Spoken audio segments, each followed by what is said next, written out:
We'll guide you through how to download and install NVIDIA graphics card drivers. If you find this guide useful, then please consider subscribing and liking the video.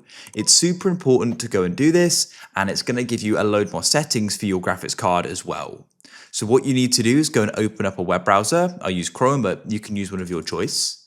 And you then need to go and search for NVIDIA GeForce Experience. Go and search for that and make sure you go to the official NVIDIA website.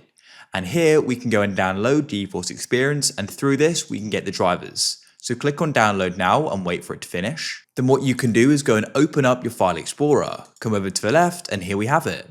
And so then what you can do is go and double click on it, and you can go and start the install process. It will start preparing and you'll go and get this pop-up. So make sure you agree to this stuff here. I do, so I can click on agree and install. Now just wait. It will then go and load, and what you need to do is log in or create an NVIDIA account. I already have one, so I'll sign in. If you don't, you can create one. And now here we are in GeForce Experience. You can go through this tour if you want. I'm going to press skip though.